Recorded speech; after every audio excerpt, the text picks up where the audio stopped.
Hello friends, आज की ताज़ा खबरों में आप सभी का स्वागत है। झारखंड की तमाम छोटी बड़ी खबर इस वीडियो में देखने को मिलेगी। सबसे पहले बड़ी खबर, झारखंड से मैट्रिक इंटर तो ही दे सकते हैं टीईटी की परीक्षा। एक बड़ी खबर की झारखंड में होने वाले शिक्षक पात्रता परीक्षा यानी जेटेट में सामान्य वर्ग के वही परीक्षार्थी परीक्षा में शामिल हो सकेंगे जिन्होंने झारखंड से मैट्रिक इंटर की परीक्षा पास की है। आरक्षण का लाभ पाने वाले अभ्यर्थियों के मामले में इसे शिथिल किया गया है। झारखंड शिक्षक पात्रता परीक्षा नियमावली 2022 में इसके प्रावधान किए गए हैं। इसे गुरुवार को मुख्यमंत्री हेमंत सोरेन की अध्यक्षता में हुई कैबिनेट की बैठक में मंजूरी दी गई है। वहीं नई नियमावली के अनुसार टेट सर्टिफिकेट की मान्यता अब उम्र भर रहेगी। 2013 और 2016 के टेट पास लोगों पर भी ये नियम लागू होगा। इसी के साथ ही अगली बड़ी खबर, भाषा विवाद को लेकर आंदोलन हुआ तेज। इधर भाषा विवाद की आग बोकारो से चल करके रांची पहुंच गई है। गुरुवार को दर्जनों आदिवासी मूलवासी संगठनों ने एल्बर्ट चौक पर मुख्यमंत्री हेमंत सोरेन समेत सभी कैबिनेट मंत्रियों का पुतला दहन किया गया। इस दौरान मगही, भोजपुरी, मैथिली और अंगिका भाषा को राज्य में लागू करने का पुरजोर विरोध किया गया है। और वहीं जब तक बाहरी भाषाओं को सरकार वापस नहीं लेती है तब तक आंदोलन जारी रखने का निर्णय लिया गया है। इसी के साथ ही अगली बड़ी खबर, 25 मार्च से शुरू हो सकती है मैट्रिक इंटर की परीक्षा। इधर जैक की मैट्रिक और इंटर की परीक्षा अब गृह केंद्रों पर नहीं ली जाएगी। ये परीक्षा जैक के द्वारा बनाए जाने वाले दूसरे स्कूलों के केंद्रों पर ली जाएगी। हालांकि कोरोना को देखते हुए परीक्षा के केंद्र बढ़ाए जाएंगे। अब वर्तमान निर्धारित केंद्रों से 2 गुना संख्या में केंद्र बनाए जाने की तैयारी चल रही है। वहीं शिक्षा मंत्री ने कहा है कि 25 मार्च से झारखंड में मैट्रिक इंटर की परीक्षा शुरू हो सकती है। वहीं दूसरी ओर स्थानीय नीति पर रैली 12 मार्च को। इधर स्थानीय नियोजन नीति सहित अन्य मुद्दे को लेकर 12 मार्च को आक्रोश महार रैली निकाली जाएगी।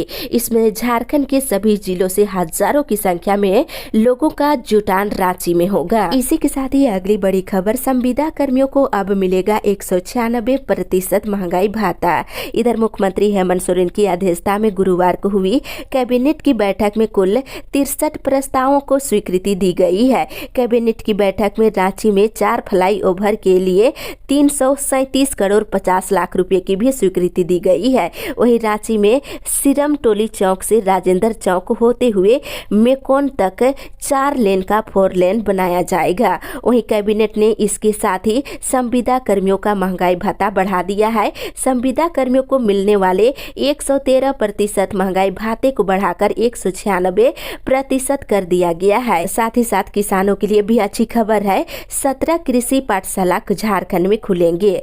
इसके साथ ही 61 करोड़ की घटनोत्तर स्वीकृति की अनुमति दी गई है। साथ ही साथ सोना सोबरन योजना के अंतर्गत राशन डीलरों को प्रति वस्त्र 1 रुपये कमीशन दिया जाएगा। इसके लिए 1 करोड़ 28 लाख की स्वीकृति दी गई है।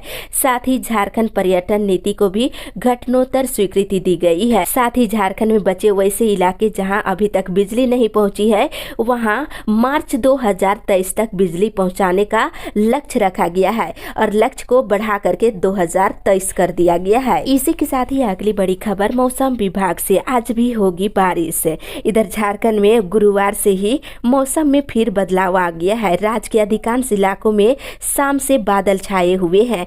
आज राज्य के कई हिस्सों में बारिश होने की संभावना है। इसको लेकर मौसम विभाग ने येलो अलर्ट भी जारी कर दिया है। मौसम के इस बदलते मिजाज से तापमान में भी गिरावट आएगी। इसी के साथ ही अगली बड़ी खबर, धान खरीद में लापरवाही, 3 जन सेवक निलंबित। इधर साहेबगंज जिले में धान की खरीदारी में लापरवाही 3 जन सेवकों को महंगी पड़ी है। उप विकास आयुक्त सह जिला परिषद के मुख्य कार्यपालक पदाधिकारी प्रभात कुमार बद्रियार ने तीनों को निलंबित कर आरोप पत्र गठित करने का निर्देश दिया है। वहीं दूसरी ओर कोरोना ड्यूटी में शिक्षक, कैसे होगी परीक्षा की तैयारी।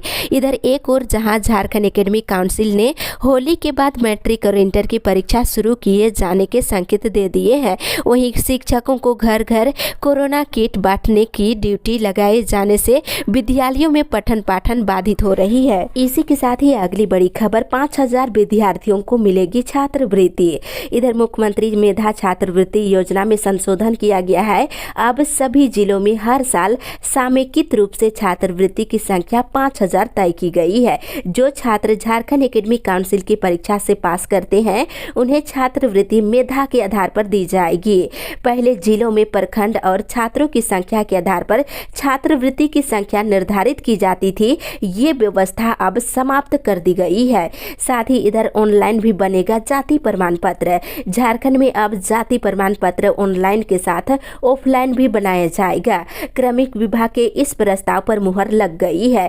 वर्तमान में केवल ऑनलाइन जाति प्रमाण पत्र बन रहे थे और आपको बता दें मुख्यमंत्री ने छात्रों का जाति प्रमाण पत्र बनाने के लिए स्कूलों में कैंप लगाने की घोषणा कर रखी है। इसी के साथ ही अगली बड़ी खबर, पतरातू से घर घर पहुंचेगी बिजली। इधर Patratu thermal super critical power plant से पैदा की जाने वाली बिजली को पूरे झारखंड में पहुंचाने के लिए 400 केवी संरचन लाइन के रिंग नेटवर्क के प्रस्ताव को कल मंजूरी दी गई है। रिंग नेटवर्किंग पतरातू पावर से उत्पादित बड़ी मात्रा में बिजली को झारखंड के हर घर तक पहुंचाने का लक्ष्य रखा गया है। इसी के साथ ही अगली बड़ी खबर, विभिन्न संवर्गों की नियुक्ति नियमावली में संशोधन। इधर कैबिनेट की बैठक में विभिन्न संवर्गों में नियुक्तियों के लिए नियमावली में संशोधन किया गया है। इसमें सामान्य वर्ग के अभ्यर्थियों के लिए झारखंड के मान्यता प्राप्त शिक्षण संस्थानों से मैट्रिक पास होना जरूरी किया गया है।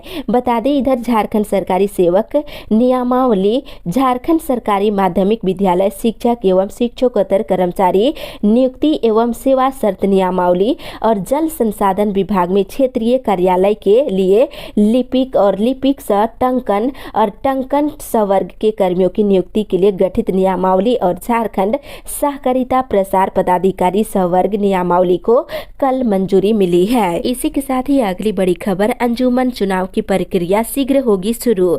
इधर अंजुमन बचाओ मोर्चा के बैनर तले आयोजित धरना कार्यक्रम के तीसरे दिन अल्पसंख्यक कल्याण मंत्री हफीजुल हसन के प्रतिनिधि के रूप में डॉक्टर महुआ मांझी पहुंची। उन्होंने आश्वासन देते हुए कहा है कि 8 से 10 दिनों के अंदर सभी औपचारिकताएं पूरी कर अंजुमन इस्लामिया चुनाव की घोषणा कर दी जाएगी।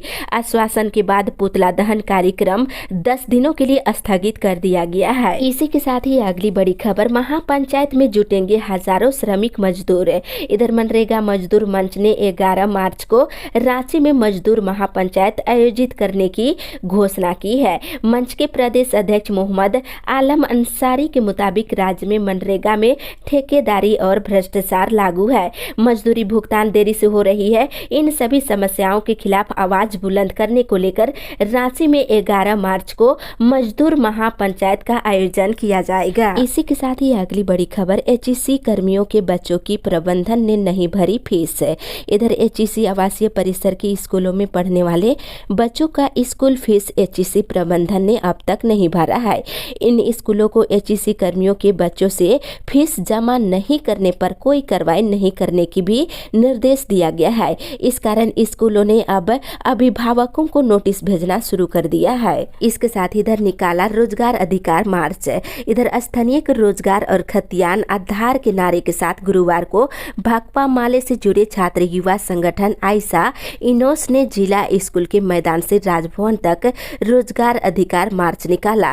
और रोजगार अधिकार मार्च में बड़ी संख्या में छात्र युवा और महिलाएं शामिल हुई है। वहीं झारखंड में खतियान आधारित स्थानीय नीति यानी नियोजन नीति बनाने की मांग हो रही है। साथ ही 1932 के खतियान या अंतिम सर्वे को नियोजन नीति का आधार बनाने की मांग की गई है। इसी के साथ ही अगली बड़ी खबर, ओबीसी आरक्षण के बगैर पंचायत चुनाव का होगा विरोध।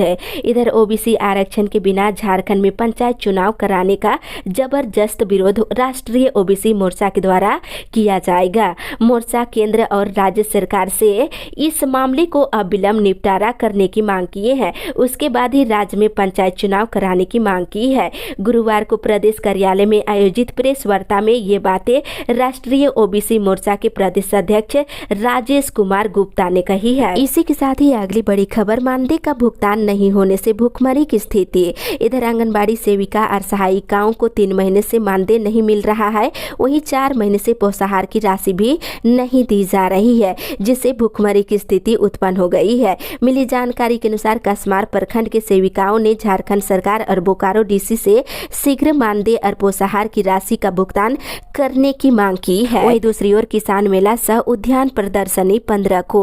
इधर कसमार प्रखंड के दुर्गापुर पंचायत के अंतर्गत कुरको मोड़ में कृषि विभाग की ओर से किसान मेला सह उद्यान प्रदर्शनी का आयोजन 15 फरवरी को किया जाएगा। इसी के साथ ही अगली बड़ी खबर, सभी प्रमाण पत्र समय पर करे जारी। इधर राजधानी रांची के विभिन्न अंचलों में समय पर दाखिल खारिज करने से लेकर जातीय और आवासीय प्रमाण पत्र निर्गत करने का निर्देश उपायुक्त ने दे दिया है। उन्होंने बताया है कि रांची के 20 अंचलों में से कुछ अंचलों में म्यूटेशन के आवेदनों को खारिज करने की दर 75% से अधिक है। इसमें नामकुम, कांकेर, रातू और मांझी, तमाड़ और अन्य अंचल शामिल है, जहां खारिज करने की दरें काफी अधिक है। वहीं दूसरी ओर मोराबादी के दुकानदार फिर बैठ गए हैं धरने पर। इधर दुकानों की खोलने की मांग को लेकर मोराबादी के दुकानदार एक बार फिर से धरने पर बैठ गए हैं। गुरुवार को मनिया प्लेस के पास धरने पर बैठे दुकानदारों ने निगम पर वादाखिलाफी का आरोप लगाते हुए कहा है कि निगम ने दुकानदारों को छला है। पहले आंदोलन खत्म कराने के लिए जगह दी, इसके बाद जब दुकानें लगाने गए तो दुकान लगाने पर रोक लगा दी है। इसी के साथ ही अगली बड़ी खबर, स्थानीय नीति लागू करने के लिए छात्रों ने निकाला मार्च। इधर स्थानीय नीति और रोजगार के लिए राज्यव्यापी कार्यक्रम के तहत बुंडू में कल छात्र युवा मोर्चा के द्वारा मार्च निकाला गया और इस आंदोलन में मुख्यमंत्री हेमंत सोरेन सरकार की चुनावी वादा निभाओ और खतियान आधारित स्थानीय नीति बनाओ और झारखंडियों की एक पहचान 1932 का खतियान बनाओ, ऐसे जमकर कई नारे लगाए गए हैं। इसी के साथ ही अगली बड़ी खबर, विदेश से आने वालों की अब नहीं होगी RT-PCR जांच।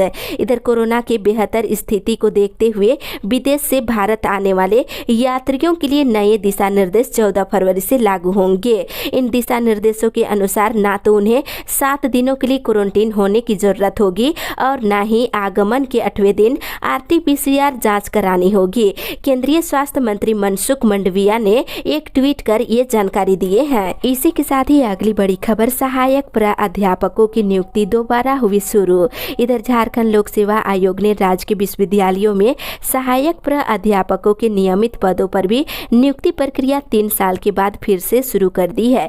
5 विश्वविद्यालयों में 552 पदों पर नियुक्ति हो रही है। बता दें, अब जेपीएससी ने इस नियुक्ति प्रक्रिया को आगे बढ़ाते हुए इंटरव्यू की तिथियां घोषित कर दी है। इसके अनुसार से संथाली विषय से इंटरव्यू 28 फरवरी से शुरू हो रही है। इसी के साथ ही अगली बड़ी खबर, मुख्यमंत्री हेमंत सोरेन ने अपने नाम से ली पत्थर खदान की लीज।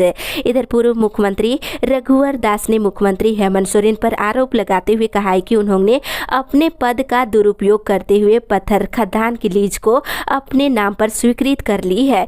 भाजपा प्रदेश मुख्यालय में गुरुवार को मीडिया के समक्ष रघुवर दास ने इससे संबंधित दस्तावेज भी सार्वजनिक किए हैं। वहीं उन्होंने सरकार के द्वारा मंत्रियों के लिए जारी आचार संहिता के उल्लंघन का मामला बताया है और मुख्यमंत्री से नैतिकता के आधार पर इस्तीफा देने की मांग की है। इसी के साथ ही अगली बड़ी खबर, गैर अनुसूचित जिलों में शिक्षकों की नियुक्ति के मामले में फैसला सुरक्षित।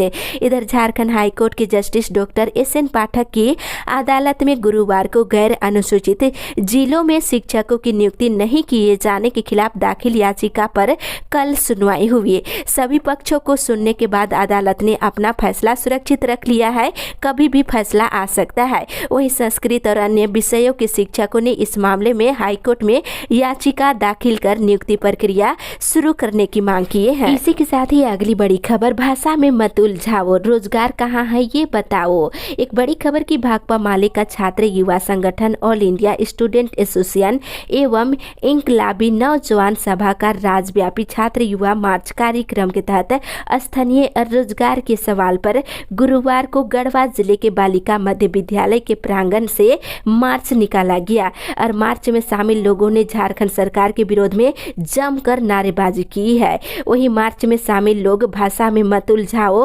रोजगार कहाँ है ये बतलाओ, रोजगार नहीं तो कोई सरकार नहीं और स्थानीय नीति के आधार पर नौकरी देने की मांग की है। इसके साथ ही झारखंडियों की पहचान 1932 का खतियान लागू करो और मोदी और हेमंत सरकार के खिलाफ जमकर नारेबाजी की है। रोजगार की चुनावी वादा पूरा करो और सभी बेरोजगारों को 10,000 रुपया बेरोजगारी भत्ता देने की मांग की गई है। इसी के साथ ही अगली बड़ी खबर, केंद्र सरकार देवघर समेत देश के 9 जिलों को करेगी विकसित। इधर देश के 9 जिलों को पर्यटन विकास के लिए चयनित किया गया है। इसमें झारखंड का देवघर जिला भी शामिल है। देवघर की पहचान दुनिया में बाबा बैद्यनाथ मंदिर से है। केंद्र सरकार का पर्यटन मंत्रालय यहाँ का विकास करेगा। एक सप्ताह पहले केंद्र सरकार ने इसकी घोषणा कर दी है। इसी के साथ ही अगली बड़ी खबर, बीए में एडमिशन को लेकर के कल से भरे जाएंगे आवेदन। इधर BBMKU ने मां हिंदी बाउरी डिग्री कॉलेज चंदन क्यारी में स्नातक में सत्र 2021 से 24 के लिए दाखिले की अनुमति दे दी है। 12 फरवरी से चांसलर पोर्टल पर आवेदन भरे जाएंगे। वहीं दूसरी ओर LLB में होगी 38 पेपर की पढ़ाई, मिलेगी ऑनर्स की डिग्री। इधर लॉ कॉलेज धनबाद में LLB ऑनर्स में दाखिले लेने वाले छात्र छात्राओं को अब उन्हें 38 पेपर पढ़ने होंगे। BBMKU के प्रभारी कुलपति डॉक्टर मुकुल नारायण देव ने सहमति दे दी है। इसी के साथ ही अगली बड़ी खबर, कोरोना से मृत 241 के आश्रितों को मिली मुआवजा राशि। इधर धनबाद में 6 जुलाई 2020 को कोरोना संक्रमण से पहली मौत हुई थी। वहीं बता दें इसके बाद 2022 तक 381 लोगों की जान चली गई है। जिला प्रशासन और स्वास्थ्य विभाग की ओर से अभी तक 241 मृत व्यक्तियों के स्वजनों को 50-50 हजार रुपये का मुआवजा दिया गया है और विभागीय अधिकारियों की माने तो शेष बचे 140 मृत व्यक्तियों के स्वजनों को फरवरी के अंत तक मुआवजा राशि का भुगतान किया जाएगा। इसी के साथ ही अगली बड़ी खबर, हेमंत सरकार में बहुसंख्यकों पर बढ़ रहे हैं हमले। इधर बरही में रुपेश पांडे के निर्मम हत्या के खिलाफ जनता में रोष कम नहीं हो रहा है। हत्यारों को फांसी की सजा दिलाने और पीड़ित स्वजनों को 1 करोड़ रुपए मुआवजा दिलाने के लिए गिरिडीह जिले के गाँव खेरी महुआ समेत अन्य जगहों पर कल जमकर प्रदर्शन किया गया। प्रदर्शनकारी राज्य सरकार पर भीड़ की हिंसा को धर्म के चश्मे से देखने का आरोप लगा रहे थे। इसी के साथ ही अगली बड़ी खबर, झारखंड आंदोलनकारी मोर्चा के सशक्तिकरण पर जोर। इधर झारखंड आंदोलनकारी मोर्चा के प्रखंड अध्यक्ष किशोरी मरांडी ने गुरुवार को महागामा प्रखंड क्षेत्र के विभिन्न गांवों का दौरा किए। इस दौरान सभी पुराने आंदोलनकारी साथियों से मुलाकात कर संगठन को सशक्त बनाने की अपील की है। इस अपडेट में बस इतना ही।